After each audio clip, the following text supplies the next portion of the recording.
Hey, welcome to the Original Brew Collective podcast. We are on episode number 4.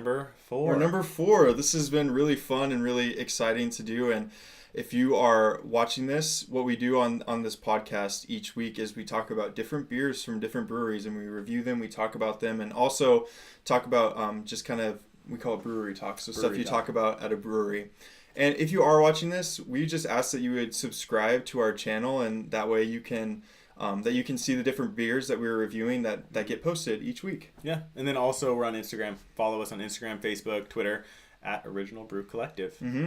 And if you don't want to watch, you can also listen on, or if you're watching this and you want to continue listening, we have it on Apple Podcasts, Spotify, SoundCloud, and all the different platforms that you find podcasts on you can listen to. Yeah, listen, follow, subscribe, and reach out, message, comment, however you want. We'd love to hear from you. Yep, for sure. Yeah. So each week we start the episodes off with 3 questions, and so we're gonna start off this episode the same way. So question number 1 for Robert is, what is the last beer that you drank? Last beer that I had was Not Murky, K-N-O-T, not Murky. It was a collaboration by Pure Project Brewing and Beechwood Brewing. Was one of the first Pure projects I've ever had. We've had Diamond Dust before together, but very good beer. West Coast style IPA. I think it was 6.7 ABV and then about 50 IBU, if I recall correctly. Really good, super smooth. You do get a bit of pininess, some bitterness, but it's a really easy drinker. Highly recommend. It was a very solid West Coast from them. Nice. Yeah. How about you?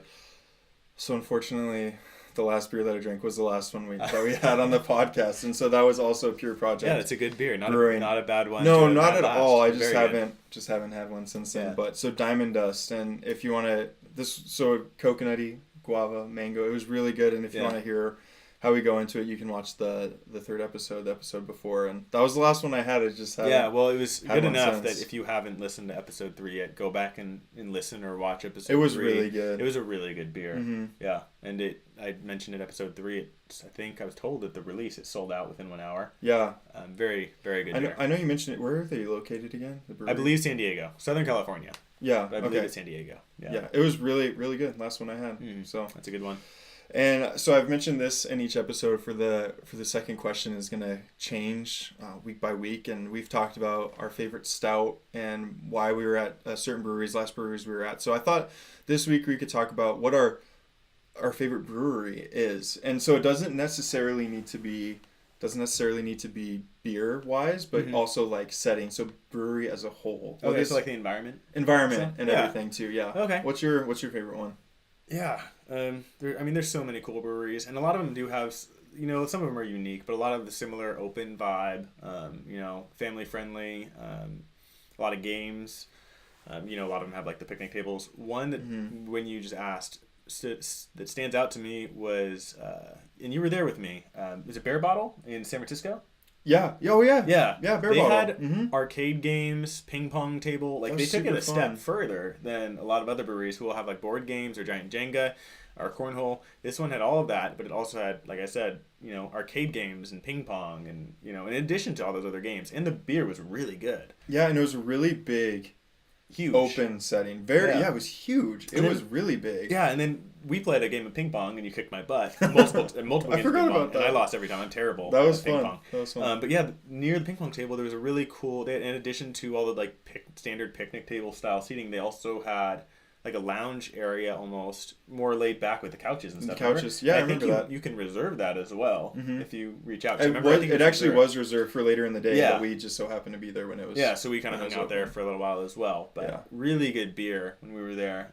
They had a variety of styles that I got to try or that we tried, and each one was a solid beer. Mm-hmm. And they have cans. Yeah. That they release, and that was super cool. They do cans and bottle releases, and they have some distribution as well. They at least distribute to our region, so up towards like Sacramento area and stuff. I'm not sure how far out aside from that, but yeah, really good beer, really cool atmosphere. If you're looking for a cool brewery and you're in San Francisco area, yeah. How about you? I would say not the same brewery, but like the same thing. Each brewery has kind of different reasons why I like it. You know, But I would say the one that stands out to me, and we've talked about this brewery a lot before, but mostly about the beers, but I really like Moonraker. I really like Moonraker a lot. It has, especially during, and that's in Auburn, California, and especially like the outdoor setting at Moonraker. It's super cool. They always, a lot of breweries have food trucks that come in, but they always have a good food truck and tons of tables. I mean, that place just gets packed. Yeah. And they do have cornhole. And when it's nice outside, they do have another bar that's kind of like, it's a makeshift like van, right? Is it? Yeah, it's like almost like a little shack out there. It's really cool though. But yeah, I don't know, I'm picturing a van. But... Well, they just created or built this like I don't know if you'd call it a golf cart, but it's like this industrial golf cart that also has taps on the side of it that they're going to take out to events. Oh, that's awesome. It's like all black and everything. It's really cool looking. But yeah, you're right. They do have a really cool outdoor bar as well, and they have a handful of their beers on tap out there. Yeah, the outdoor is kind of like where it's at Moonraker, and then but what we've talked about in an episode before, how we were there for a birthday party, and you can reserve like a really cool room that has its own like private tap. Yeah, and you can pick the taps or the beers that you want on tap. And I didn't know. One of our friends like picked the beers. Specific to our other friends whose birthday it was, and I thought that was pretty sweet. I didn't know that they did that. Yeah, and we had our dedicated beer tender for our bar. So there's this one beer tender because it was for us. So that was the most packed I've ever seen it. Yeah. At Moonraker. And they get packed. There were but then really we like had our own room. Yeah. With our own bartender, and it was no awesome. line. We just walk up, tell her what we wanted. It was pretty cool. So I don't know. I really like Moonraker. I think it has a really nice setting, and it is family friendly and everything. Yeah, and it's really cool. This isn't like, I don't know, for some reason I find this really cool, the fact that they have like the graffiti on the walls and stuff. I think that adds a little bit for some reason. It makes it more of a laid back vibe. They have a lot of different like sections. Yeah. It's cool. Yeah, that is a really cool brewery. Yeah, for sure. It's awesome. Yeah. So our third question has always been the same so far. And so Robert, what is the beer you're looking forward to trying next? What is that for you?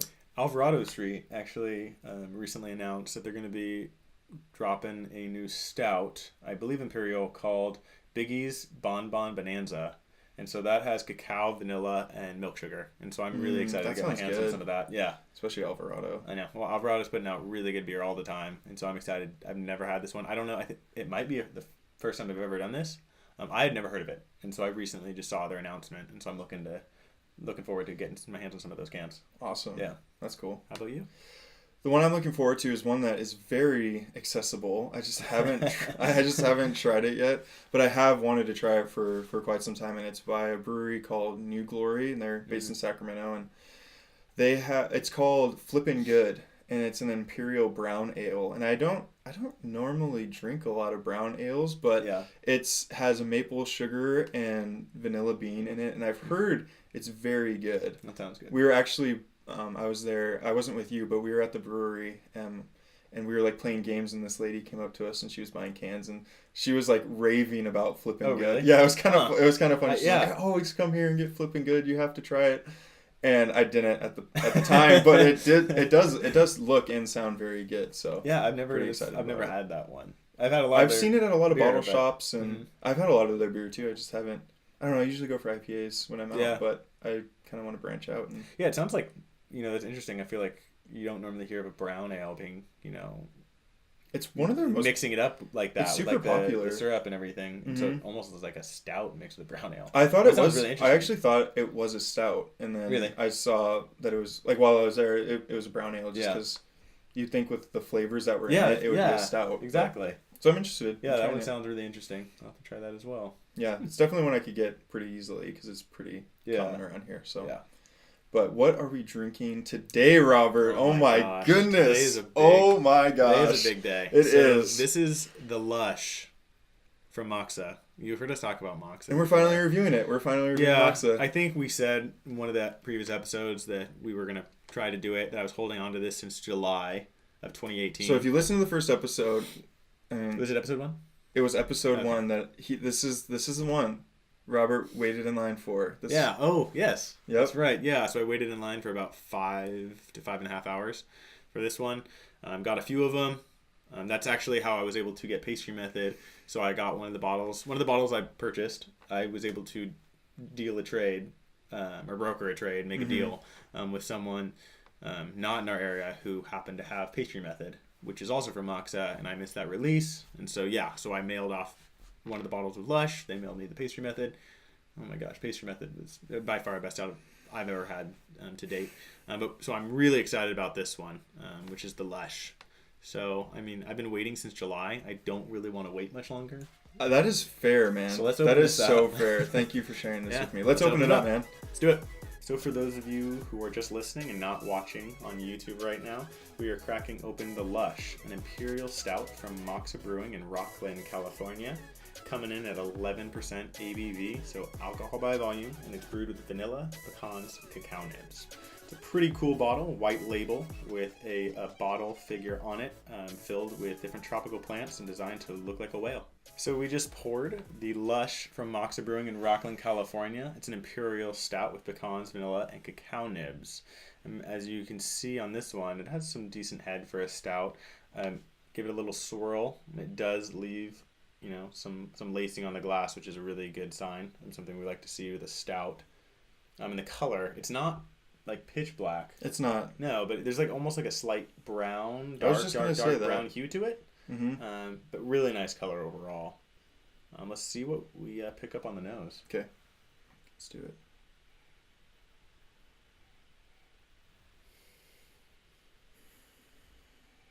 What are you getting on that? I know that I definitely smell pecan. Okay, I'm getting, like I said, this is pecan, vanilla, and cacao nibs, and I'm getting a lot of the cacao.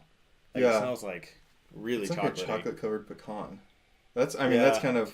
Yeah, but I am getting like the sweetness. I don't smell 100% the vanilla yet, and I know vanilla is going to probably be a little bit lighter, so I'll maybe take the back seat a little bit, but I do smell, some of the sweetness coming through.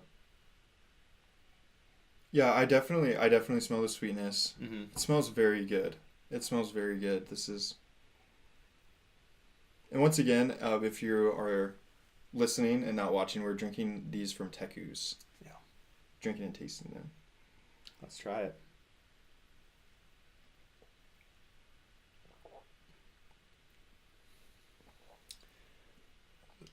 Whoa. So the mouth. Whoa. Moksa does not disappoint, and I'm so glad I held on to this. Robert has been holding on to this since July. He's been aging this since July. That is... Whoa. This is very good. This is so good. So it's going to change as it opens up. Yeah. We're going to get more flavor. I'm hoping to get a little more vanilla, but it rings true, like right off the bat, the pecan and the cacao. Yeah, for right sure. Away. And it's like you described it. Very like, much so. It's almost as if I'm eating a dark chocolate covered pecan. Mm-hmm. That's what it tastes like to me. Very good. And the mouthfeel is like perfect. It's very heavy, but like right on point. The name. Lush. I was going to say it tastes very decadent. Yes. And like luscious, lack of a better word. If you go into like one of those gourmet chocolate shops and they were to have like chocolate covered, a variety of different chocolate covered fruits and nuts, and you pick out one of the pecans, that's what this is going to taste like. Mm-hmm. That's what this does taste like, in my opinion. Mm-hmm. It's a chocolate covered pecan, dark chocolate, like with like quality chocolate. Very much so. And I've talked about this in previous episodes too. And I feel like on a lot of stouts, sometimes there's like little or no carbonation. This one has like, there is light, at least I'm getting like light carbonation on it, and it's really good. Mm-hmm. Like it really enhances it for me. Yeah. And I had to think about it for a second. That sip that I just took, it's 11%. It's not super high, especially coming from Moksa, being an Imperial Stout. Like I've had some off the top of my head, around 15, 14. The one the Malo Blaster that you discussed, I think that was probably 15. But yeah, they're coming out with high ones. So 11% isn't, is kind of low for an Imperial Stout coming from Moksa. But I will say, in that last sip I just took, I had to think about it because I wasn't feeling any burn. Even, 11% is still kind of up there. But I did pick it up a little bit on the back end when I, right at the end when I was, finishing my sip. But it's masked really well. I mean, like I said, 11's not super high. I mean, it in comparison for Imperial Stouts. But it's really smooth, really good. Slight burn at the very end, maybe, but nothing major. And like I said, I had to think about it. Like, am I getting a burn from this? Mm-hmm. This is really good. man. So let's let this open up a little bit. I'm Mm-hmm. excited because, as it opens up, warms up, we're going to get, some additional flavors, something, that vanilla might come forward a little bit more. Mm-hmm. But what's the brewery Well, talk today? how does it... Are you pretty excited about drinking this right now? Yes, absolutely. And that you know must what? be so exciting. What's funny is when I eat food, like I feel like I'm one of the first to finish, and I enjoy food, but I'm a fast eater. I don't know. I just don't think about it. I just really enjoy my food, but I'll finish it fast. I eat quick. Mm-hmm. But for something like this, something I really like, I will take my time and take baby sips, Mm-hmm. and it lasts me a while, just because I have such a high appreciation for the quality, of craftsmanship. Well, you want to get the whole experience too, absolutely, because you know that it's gonna have different flavors when you let it open up and everything, and you don't want to miss that and so by just going for it. Exactly, that's exactly right. And with stouts in particular, I feel like I do this a little more often. I'm sipped them a lot slower. IPAs, sometimes, but it's really funny. So it's usually I will be very slow with stouts and very slow with my ice cream. So I'll go pick up, and I don't get ice cream very often. When I do, I get like a little, I don't know, was it a pint or a little quart or something, whatever they call them? Mm-hmm. I don't know the sizing. The standard size of Haagen-Dazs you can get in the store. My go-to is mint chip. Mm-hmm. And I eat that baby slow. Yeah. But yeah, so stouts and ice cream. That tastes pretty good with this beer right now. It probably would. Oh man. Yeah, no, this is a really good beer, and I definitely want to take my time with it. Mm-hmm. But yeah, so what's our brewery talk today? So brewery talk today. Yeah. We kind of came up with this idea together, but I did most of like the research on it. But today we're talking about, and I feel like this is really something you could talk about at a brewery. So we're talking about phobias today. Right. So different phobias. So what I thought, first of all, do you have any phobias? I think none that I really know of. Like, I'm not like scared of clowns or anything, but heights, I suppose. And you know what? When we discussed what this topic was going to be, like Ben said, he did the heavy lifting, he did a lot of the research. Mm-hmm. But I knew what the topic was going to be, and so I was talking to my wife, and I was like, I don't know, I guess heights. And she's like, you're not scared of heights, like, because when we go on vacation, like we went to Europe and we climbed in some like high towers where there's like these incredible views, but I wasn't like afraid. I'm like, no, okay, that's fine. I know I'm secure. But when we went to the Grand Canyon, and you can go like to the edge of the Grand Canyon, no railing, and you can go past it and everything, and that's I hate that. Didn't you like sit on the edge? Yeah, I saw a picture of you sitting. Conquer your fear, my friend. Mm-hmm. And so I'm still afraid of like heights like that. I remember, I think I was probably in high school, and I went to this like one of those like it's like a climbing experience. So you harness in and you climb like these like a giant wooden ladder and stuff, and you're like in these trees, climbing from structure to structure. And that, even though I was harnessed in that case, I was freaked out. Mm-hmm. Like, I did not like that. I think I even gave up. I was like, no, same for me. That's funny. But yeah, so I would just say heights. I don't like a major. It's not holding you back from. No, like I don't anything. have. I know. Yeah, no, just heights. Yeah. Yeah. So I was actually thinking for me, and I didn't realize that I had this phobia until I read about it. And so I'm gonna be like looking at my phone because there's no way I can remember the names of some of these phobias, and I probably won't even pronounce it right, but because I have it written down in my notes. But I realized that I have this one phobia. And it's called, first of all, I want you to guess what it is. Okay. I'll have you try to guess some of these. But, and I want to say this is like debilitating to me. It's not like a huge phobia. Kind of like with your same thing with heights, but it's called nomophobia. What do you think that is? Nomophobia? It's also kind of like pub trivia, so you can like try to guess what you think it is. Nomophobia. I want to say like the fear of missing out, like FOMO. That's like kind of like the I fear feel of like saying that can no. kind of The fear of saying no. No. Well, I said no. That's fine. So it's not. I feel like you're kind of onto something there. Okay. But I didn't realize I had this. But it's not necessary. I'll explain myself. But it's the fear of being without mobile phone coverage. Okay, so I was really off. No, well, fear of missing out and like missing out on like knowing where someone is. So the reason I thought that I could like kind of have like a slight, I guess, like case of this would be like if my wife is driving somewhere and she like doesn't tell me when she gets there, like I automatically think like something bad happened to her. And my daughter too, like I'm like, wait, what if they're not contacting me, like they, so it's kind of like that kind of. That's really funny you say that. Gist of it. Because my wife and I, we share our locations. Mm-hmm. And so I see when she's on her way home from work. And there was this one time where it was later than usual. I usually get home before her, and I'm kind of sitting on the couch watching TV, and I was like, oh, she usually calls me on her way home, or right when she's getting into her car. She's like, hey, and we'll talk for a little while she's driving.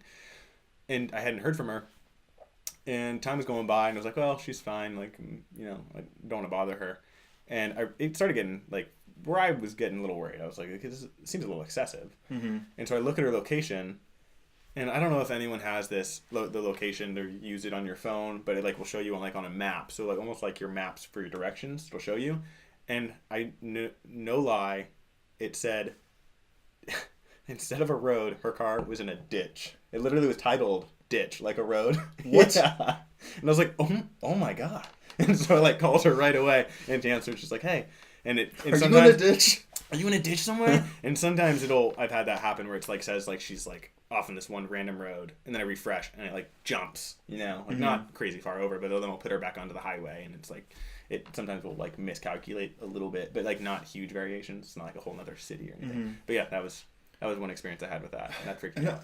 I don't want this to sound like I have to know where my wife is at all times and I don't trust her, because I totally do. But like I just want her to be safe. I want her to be safe, and so like if I know she's going somewhere, it's mostly with that. Like I know she's going somewhere. Yeah. And I kind of like assume the worst sometimes with stuff like that. So yeah, no, so do I. So I thought I could have a slight phobia with that. Other than that, I couldn't really think of. I'm not scared of spiders or. I have a fear of spiders. I don't like spiders. And kind of bugs too. I hope.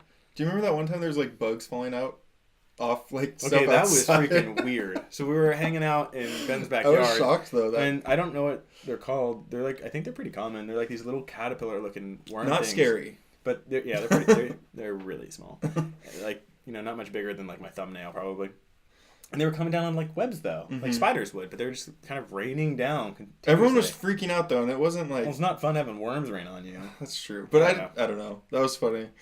I didn't like that. But spiders, right? Spiders in particular, I'm not a fan. It's pretty common fear. I don't even like to try to kill them because I don't want to get that close. Especially like bigger ones, like a black widow or something. I'm afraid I'm gonna miss and it's gonna come after me, like retaliate.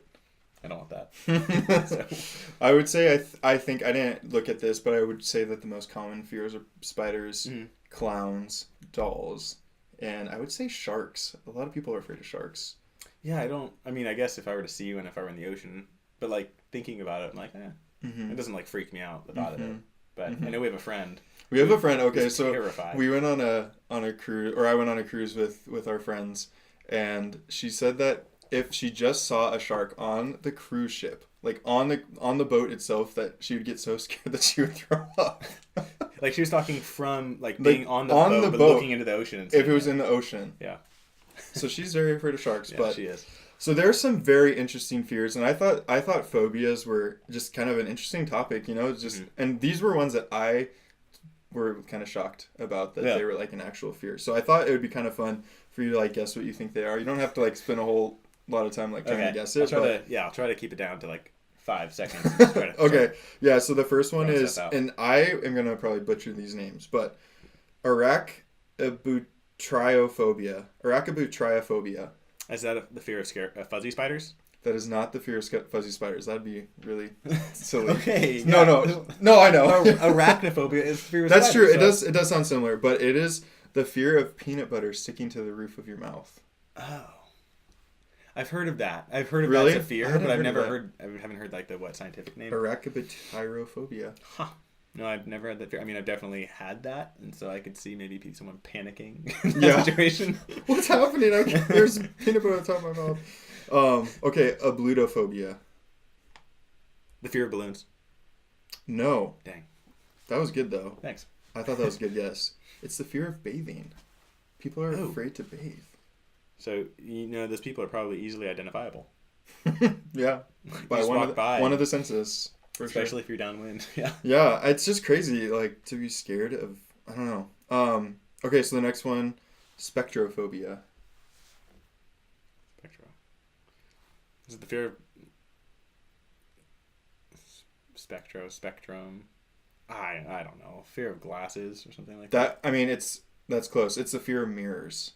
So glass, but they think that there's another person or entity on the other side of mirrors that are always watching them, whatever mirror they're looking at. Freaky. That would be freaky. Dude, if you had that mindset, that would be scary. So is that did you read, like, is that like a culture thing? Like there's cultures because there's cultures who believe your soul is captured by a picture. And I don't know. If you get your picture taken, you could lose your soul. So I wonder if it's like, that could be something that certain cultures believe, and so they are raised to believe like that's the truth. Possibly. That might be out there. That I didn't read that, but like if you have that mindset and you are literally thinking there's an entity watching you. I mean, anywhere you go in public, you're gonna see your reflection in something. So that's pretty freaky. That's hard. Yeah, you wouldn't ever want to go out, ever, and even in your home, you wouldn't. And it would be a little creepy to like, not saying, because that's just what their mindset is. They're scared of that, and have that fear. But if you were to go into someone's house and there was like 0 mirrors or like anything that you could see your reflection of, that would be kind of creepy. That'd be kind of creepy too. Yeah, you wouldn't have much glass or anything. Yeah. Yeah.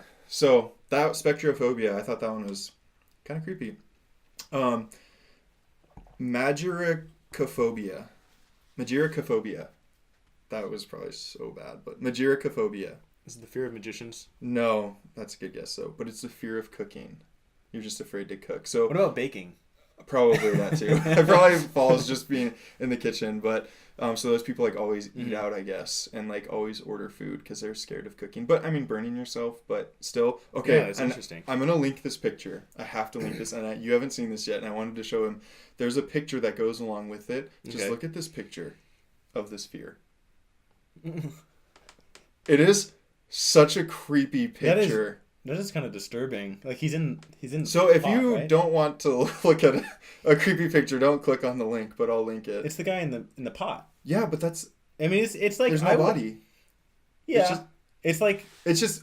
I wouldn't. It's kind of weird to see. Definitely, I was confused. I was like, I feel like this is much creepier than cooking. You know what that reminded me of though is another. I don't know if I would say this is a fear or not. It's something that this was brought to my attention. A few years back. I don't know, 5 years ago or something. It's the fear of things with, I don't know what the name, maybe this made your list. The fear of things with like holes in it. Yeah, that did make my list. Oh my gosh. Okay, so. Do you want to know what it is? Yeah, what's that called? So since you brought it up. Yeah. It's, sorry if I ruined your No, it's all good. So this actually, it's trypophobia. Trypophobia, right. So I found out about that with some coworkers or someone brought it up. And so we're looking at photos online. And that did actually, I found that disturbing, looking at those photos. Have you looked at those? No. It is...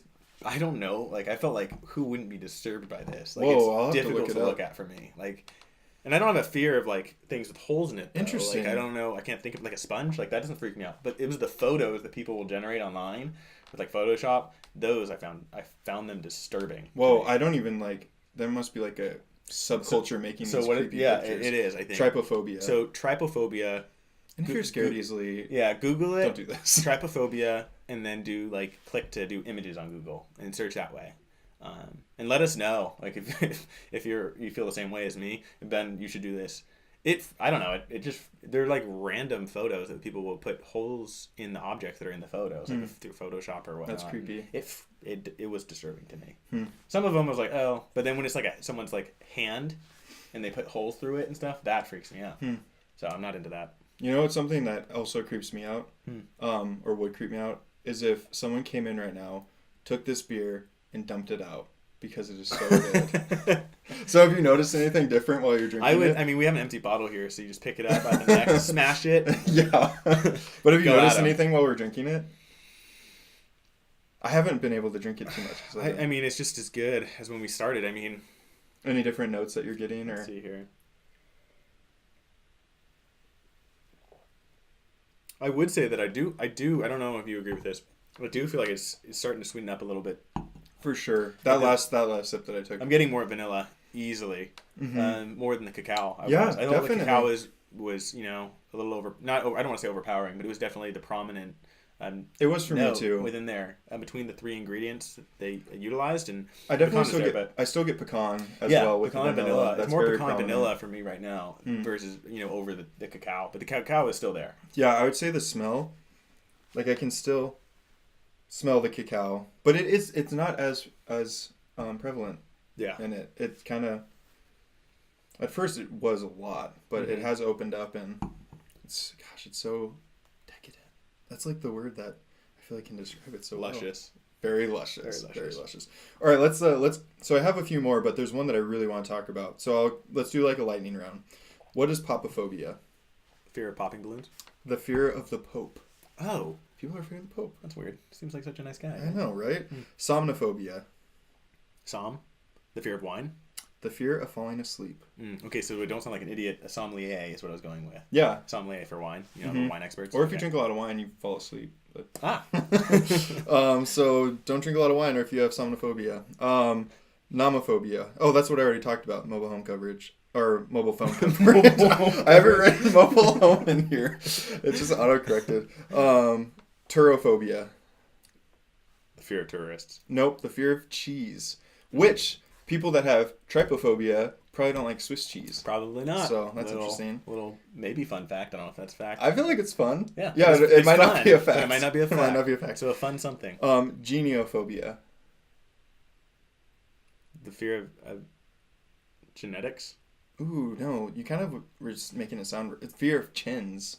Okay. So I think for this you probably have to know all the scientific names. So I'm just going with what it sounds like. You're doing good. Yeah. I feel like you're doing good guesses. Fear of chin. So someone who has that fear is terrified of double chins, probably. Probably. Yeah, triple chins. All of the excess chins. Yeah. Man.